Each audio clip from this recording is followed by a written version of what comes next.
Hi, I'm Kurt from Oz Armour and welcome to Workshop Wednesday. We are really close to being able to assemble the differential and transmission for our StuG III, but while we wait for a few extra parts, Beau has been working on some external details, like the mudguards and the brackets for the shirtsen, which have turned out to be another rare and unique feature of this vehicle.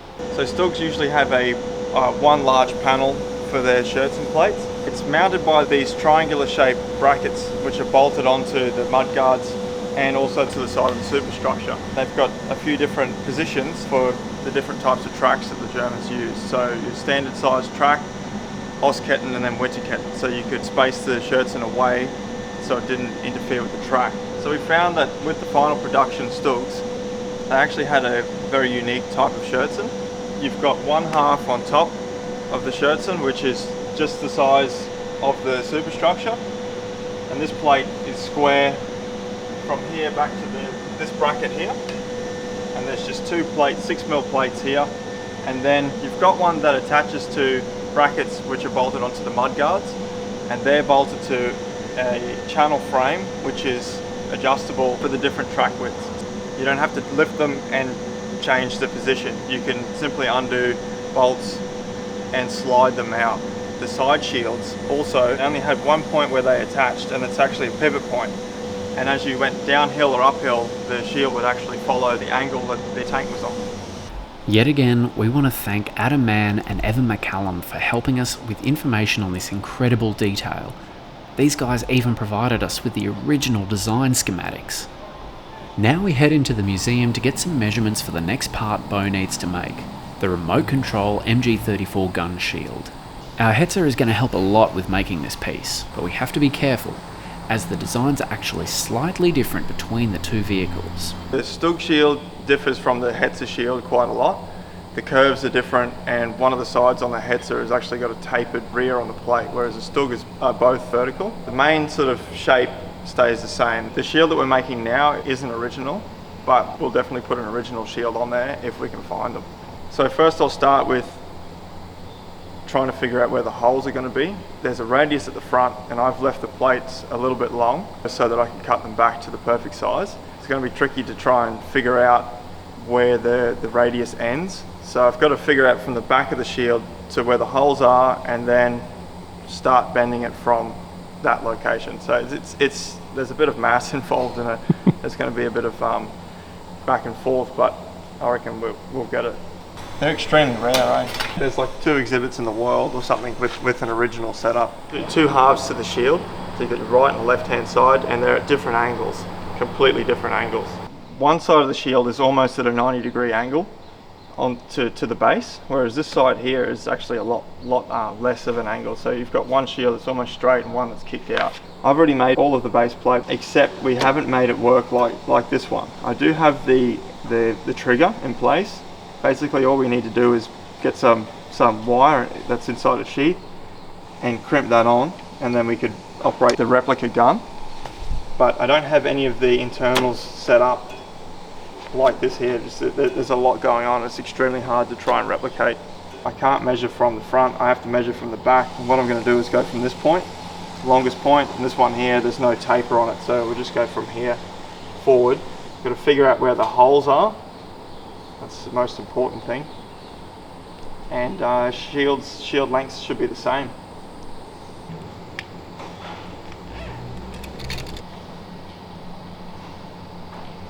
$250 all center. 15, 15.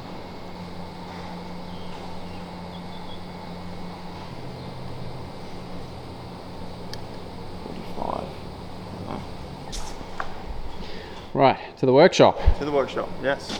Off we go. Like Beau said, he's already made the mount for the gun. It's not a fully functional one like on the Hetzer, but for the time we have remaining to complete this project, this will be more than adequate. It certainly looks the part now, but just wait until the shield is bolted on. Very technical drawings there. Beau had these 2 parts of the shield laser cut at our steel supplier and based it off the measurements on the shields for the Hetzer's gun. You might think that this should be an easy job, but each half of the shield has to have a different radius pressed into it, which doubles the chances of us messing it up and having to order the steel all over again. Beau has to be really careful with his measurements here.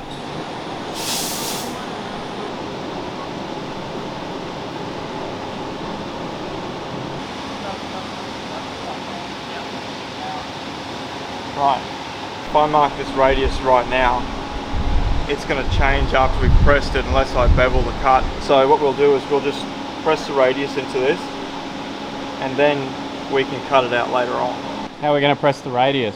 There's a few different ways we could do it. We could probably find a piece of round bar that we've got lying around here, press it in the 300-ton press. Sadly, we didn't have any round bar that was a large enough radius to use, so Beau is going to eyeball it and use these small press lines as a guide. So we'll have to press it 7,000 times to get the desired radius. Yeah, cool.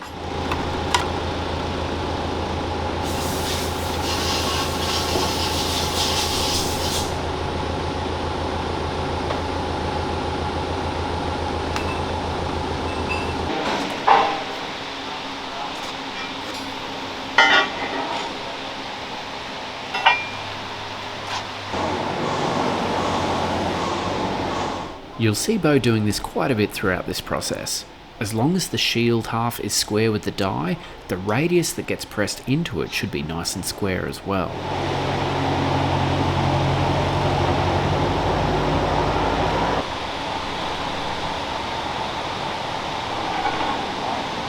It's not going to fit.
Pretty good for freehand pressing. Not bad at all. We got that spot on, so I'm very happy with that. The one in the museum's not even that good. The one on the heads are. I'm not just saying it, I'm sorry, Nick and Phil, but yeah, I pressed this better than you did.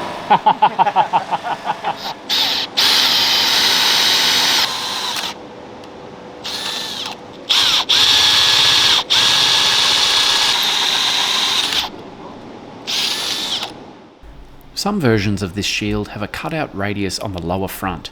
We were going with this design at first, but came across new information later on that made us rethink this design for our StuG.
Done.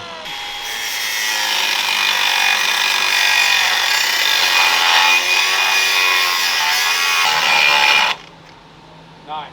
Turn it off. Oh.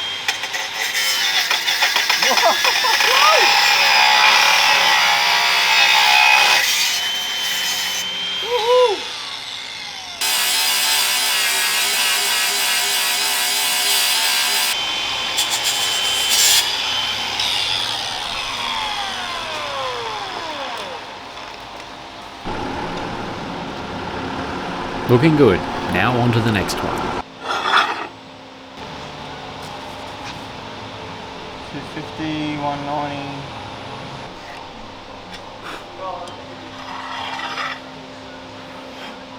I think it's actually 217.5.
More.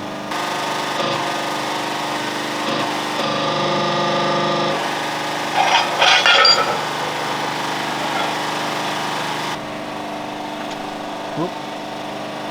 Oh, so close.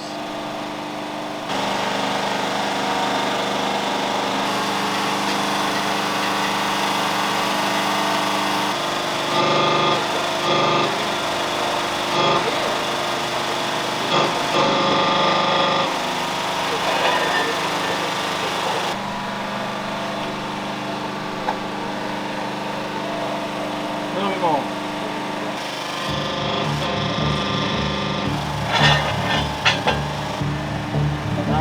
Looks pretty good. It is a bit much. That's really good. I'm happy with how that's turned out. No nasty press lines in it. It's a bit of fiddling around trying to get the die, top die and the bottom die to stay in the same spot, but it's definitely worth it in the end. You know, for what we've got here, we haven't got rollers and that sort of thing, so we're sort of limited to what we can do, and we just got to make do with what we've got.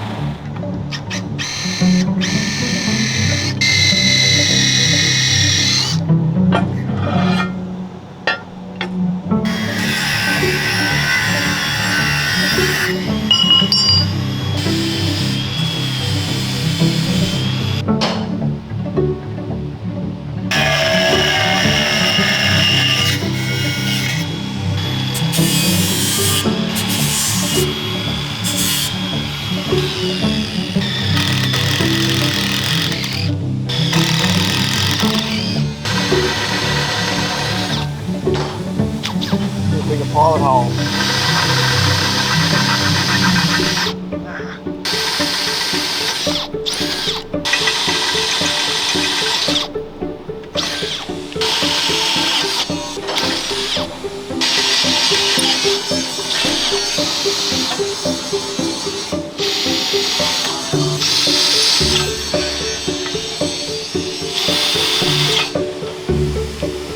We came across several reference photos showing late war StuGs with no lower radius on their gun shields, so we deleted the one that Beau cut in earlier.